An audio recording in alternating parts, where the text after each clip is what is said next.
The Redbird MCX is the latest evolution of our Advanced Aviation Training Device product line.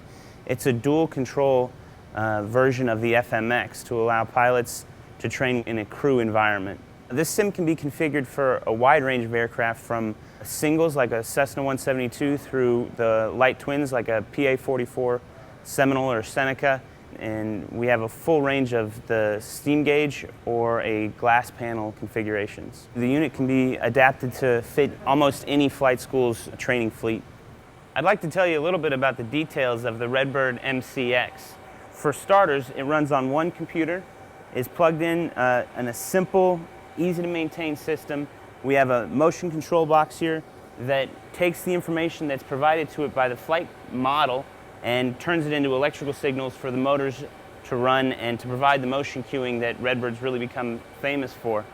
The physical mechanics of the motion of the Redbird MCX is driven off of single electric motors for each axis. They're belt driven with very small, low power consumption, something around a kilowatt an hour.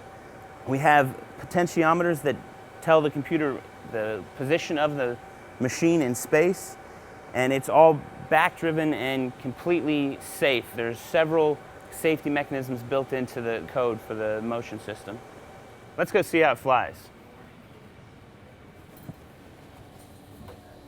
Like all of our AATDs, the Redbird MCX uses our pilot keys, which store missions and pilot profiles. Once the computer reads what's on the pilot key, it brings up a list of missions. In this case, I'm going to select this first one here, where we're going to be in a PA-44 on the ground here at San Marcos. As it's loading, I'm going to go ahead and get the cockpit set up how I'd like. So we'll go mixture idle cutoff, prop forward, throttle all the way back. Put the gear down, beacon switch on, and all of our other switches off. Okay, once the simulation loads, we'll unpause it, and you'll notice we're here at Skyport on the ground, and I'll go ahead and start up the engines.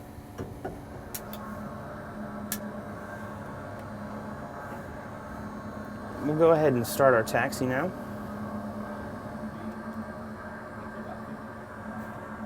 Okay, it's a beautiful day here at San Marcos, and we happen to be operating in our nice, safe, simulated world, so I know we're not going to get crashed into when we pull out on this runway.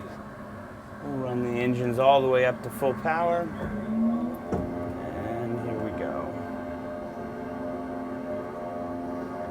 Now this yoke is control loaded. It provides feedback to the pilot based on what's actually happening in the simulation. So as we speed up or slow down, the sensitivity and the feel on the yoke changes for a more accurate simulation. And I can tell you this trim actually works. As I roll the trim nose down all the way, the amount of pressure I have to hold on the backstick increases greatly. I'm probably holding close to 30 pounds of pressure now to keep ourselves level. And just like the real thing, once we trim it out, we can fly with 2 fingers.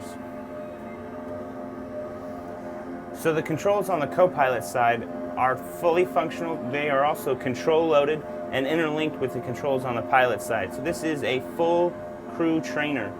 We can fly different legs, pilot flying, co-pilot flying, just like you would in an airline or a crew environment.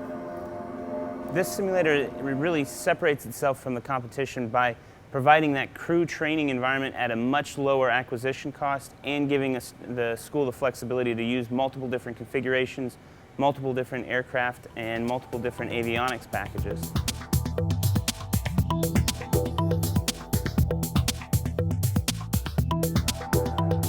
Aero-TV is brought to you by Avidyne is the brand of choice for pilots who want innovative, easy-to-use avionics.